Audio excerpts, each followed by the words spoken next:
Hello and welcome to PMCD MATHS Teaching. In this session we're looking at calculating the mean and range of a set of list data. Now normally students arrive into secondary school being very confident at calculating these, but there are some problems that do emerge in when you're teaching this. And if you're not aware of them, you could quite happily teach on and think that you're doing a fantastic job, only to find out later on when they get to year 8, 9 and 10, they don't really understand what they're doing. They don't understand what they're finding here. Anyway, here's the rationale.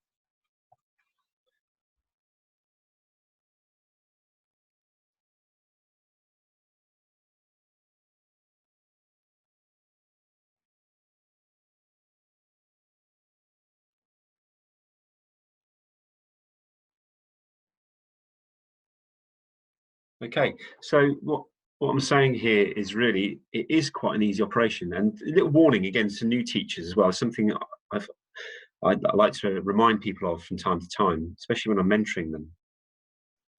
When you first teach a topic, you often go back to thinking of how you taught it and your feelings about that topic, obviously influenced by that. So if it's something you found easy when you were studying at school, then you think, oh, this is easy. They're going to find this easy because you found it easy.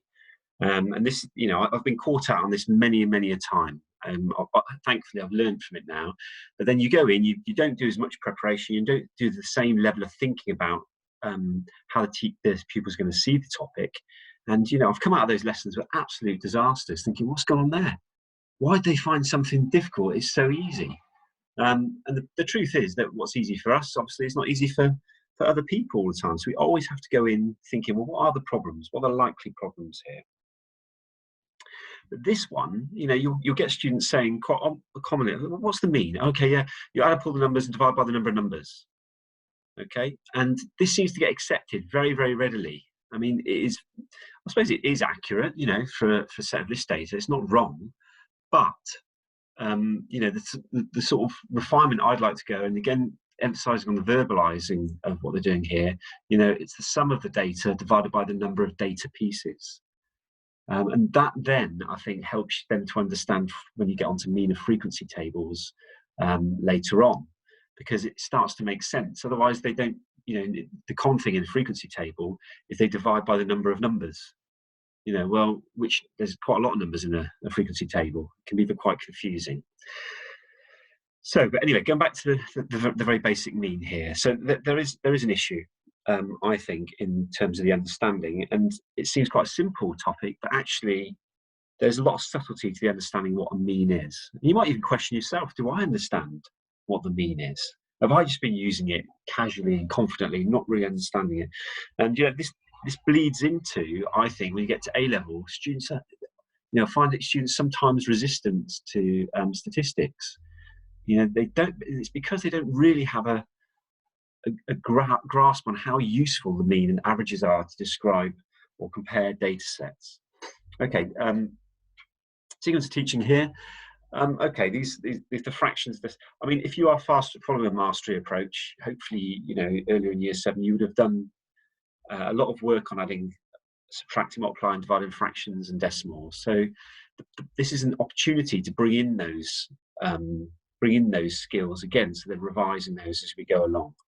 But you may start with integers, and I think when I start this, I do start with integers and then build it up to that. The long division of fractions, obviously, when you do the division, you can refrain from letting them use the calculator. They could have to do it by hand without a calculator, and that just I think that revision of that is a good thing. The proficiency they get with that, it really helps out. And then calculating the mean and range of list data comparing to this data. The other thing I said is obviously that often come across students that think the range is an average.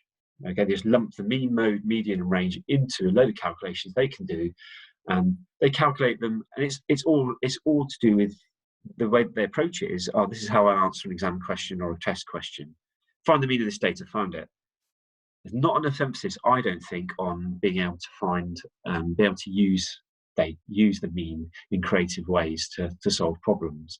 There's a little bit of it now in GCSE, where sometimes you're told the mean of 2 sets of data, and you're having to work out a missing score. so something like after 4 rounds of a quiz, the mean score per team was 8 points. After 5 rounds, it was 12 points. The mean was 12 points. What was the score in the 5th round? Things like that, which I think are really good, because you'll notice that students really struggle with that. And the reason they struggle is because they don't really have a good grasp of what the mean is.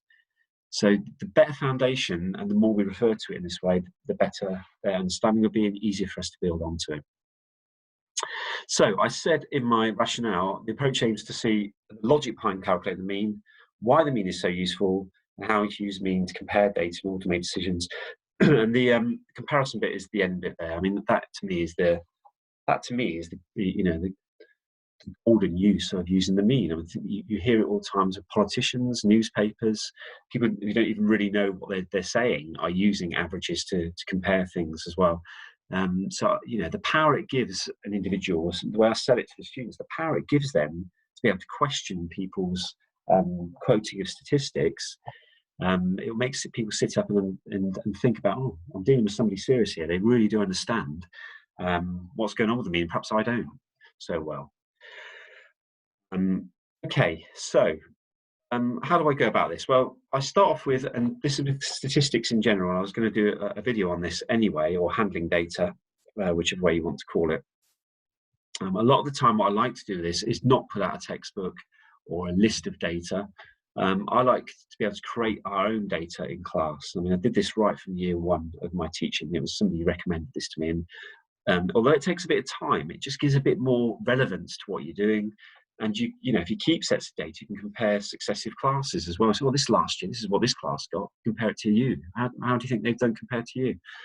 But it makes it more relevant rather than just looking at a textbook with a page of numbers, and they type, they write them down, they work it out, they add it, and it's just mind numbing, I think. And maybe not even interesting to them. So what I've got I'll give some examples here. So some of the things I've done in the past are the memory tests. I've got 2 teams. I might have a list of their times for 100-meter race times if it's in the summer. Test scores, dart scores. No, I haven't done that one. Dart scores, reaction times. Some of you might know the BBC reaction time game with the sheep. I'll go through that again in another video. Basket scored in a basketball game. Sometimes I've stuck a box onto my whiteboard. I've got some little lightweight balls and got a few students up to throw balls, and made into teams. Anything competitive like that. It's very basic. It's not very technical, but they love it. They love it. They really do. The other one then. So obviously, you can get a hold of some of these free games that usually in Excel form, and I've got a couple of these actually, which I use. And what I do is I get, I'll use. It depends how your classroom's organised, but I'll split them into teams. It might be through rows or columns. I won't get everybody in the class to do it because it will take too long. But what I might do in each team, well, in this case, what have I done? I did the boys and the girls. So I even give a little hypothesis here. Who's better at playing computer games, boys or girls? Now, what I'm looking for here, when I do this, is that we do not have an even number of boys and girls. The whole point of this is to have a different number. So I might select, well, it's okay, I want 5 boys and I'll have 3 girls. Okay, so that's what I might do when I'm going through this. So we might have, and I'll put a little table. Again, this is something you could print out, give to them if you don't want them to have to copy this down. I'm all for this. Wasting time copying tables is not a good learning time, and especially in my school we have 50-minute lessons, so that gets eaten up very, very quickly. So printing out something like this, giving it to them, and then this becomes a template for how they will lay their work out in future, which again is an important thing. So okay, they play the Pac-Man game, okay, and we write down the scores, and we talk about what the mean is. Sorry, what do we do? We don't say that. What we talk about is, actually, I've made a little mistake here. I'd get the scores. I would actually, before giving this, I think the mean and range, I think I would probably cut that off or cover it up, because I don't want to think about that straight away. The point is there's 4 boys and 3 girls taking part. So once they've got those scores, I don't know which makes them up here. So 300, 120, 500, 310. there's a 4, and then the girls got, I don't know, 600, 400, and 100. And then we say, okay, well, who's done better, girls or the boys? So I haven't just gone straight into calculating them. Who's done better? And the first thing we'll do is add them up. And then, the boys might be all excited because they've got a higher total than the girls. So they've got what, 420, 920, 930, 1,230, and that they've got 1,100. And straight away the girls say, well, that's not fair. It's not fair, there's only 3 girls. I said, well, how are we going to make it fair? How can we do it so it's fair then? It doesn't sound fair.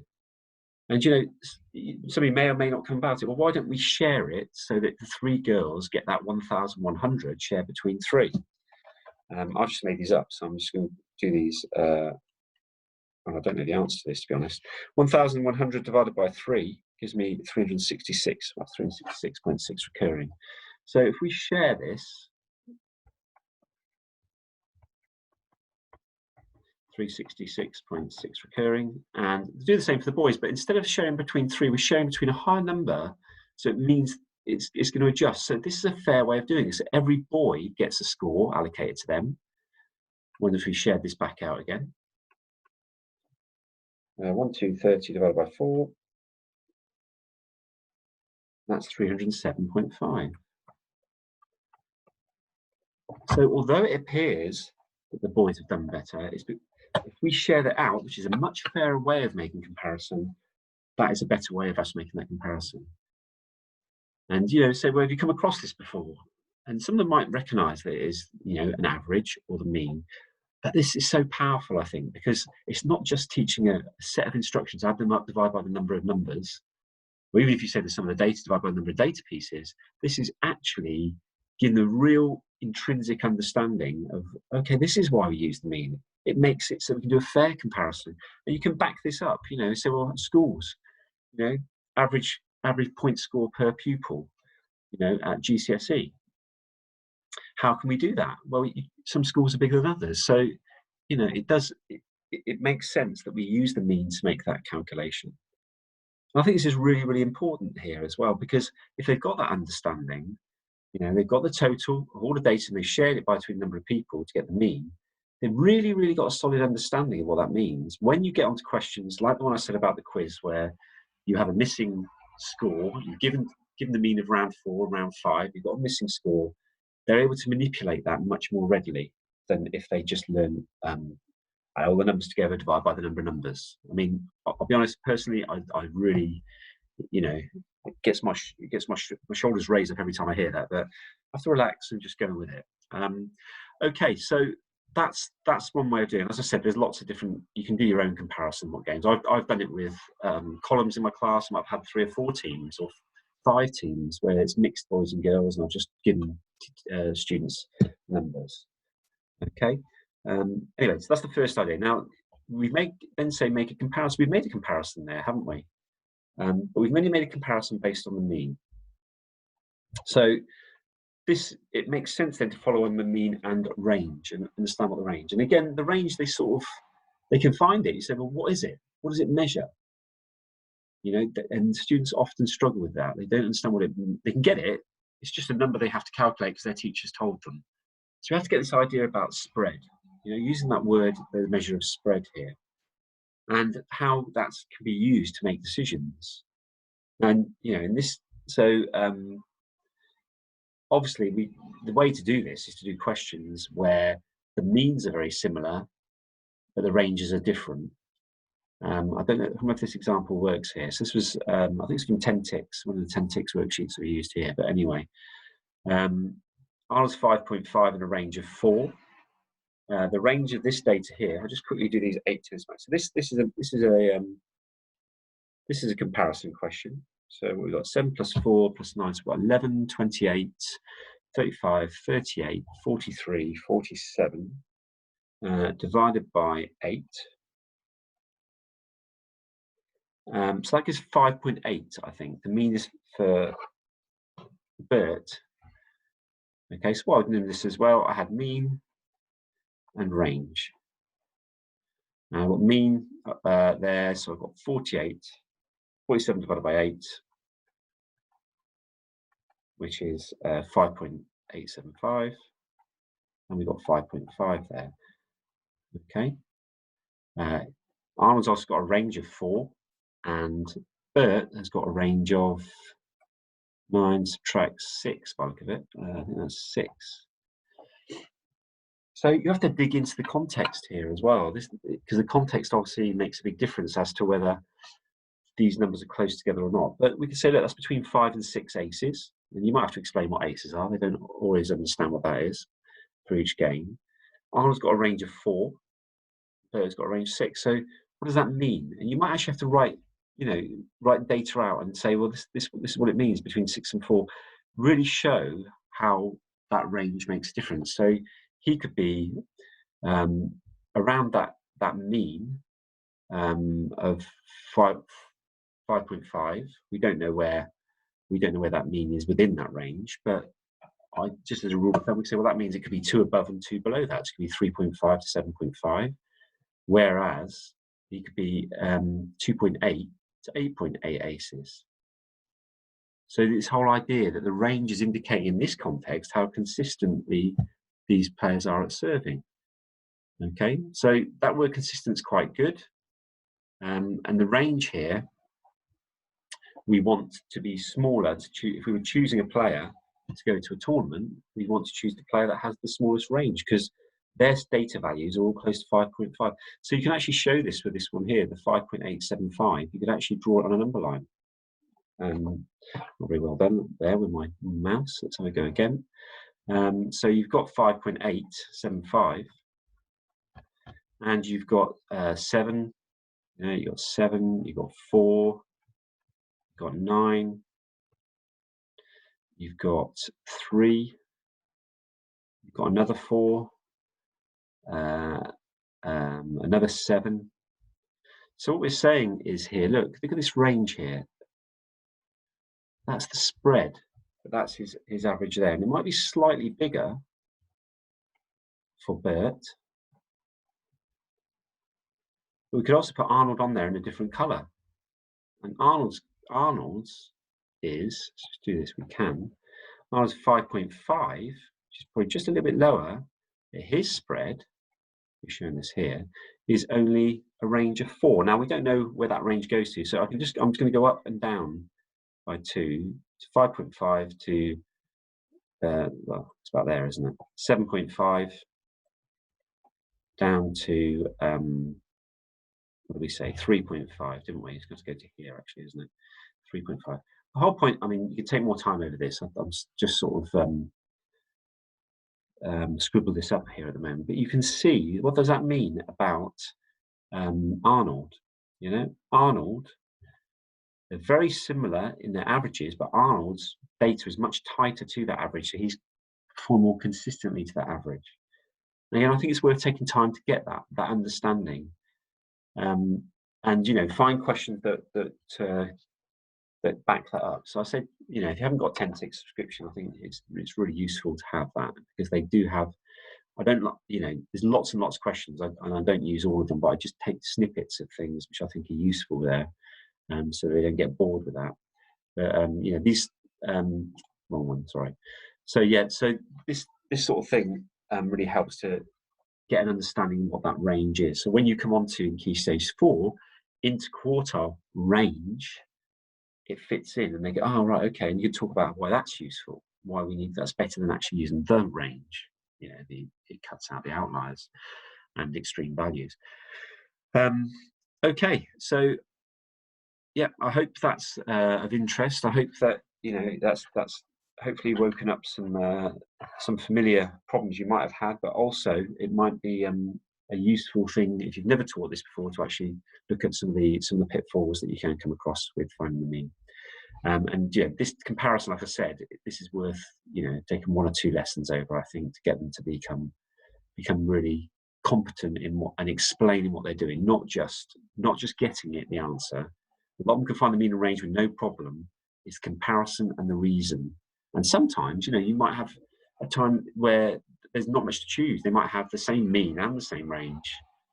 Not much to choose between them there, isn't it? You have to look at the individual data then.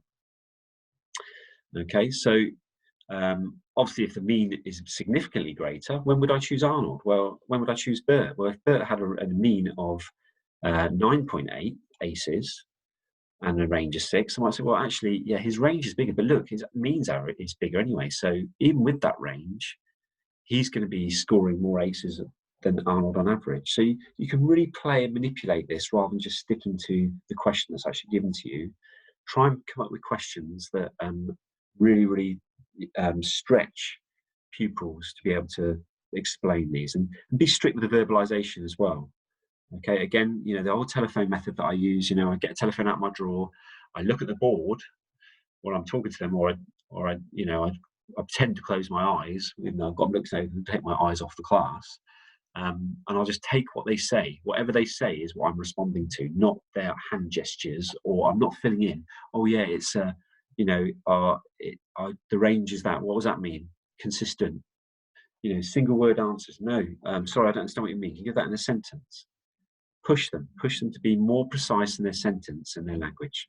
Okay, I'm going to leave that there. I hope that's been of some use for you, and I will see you next time. Thank you.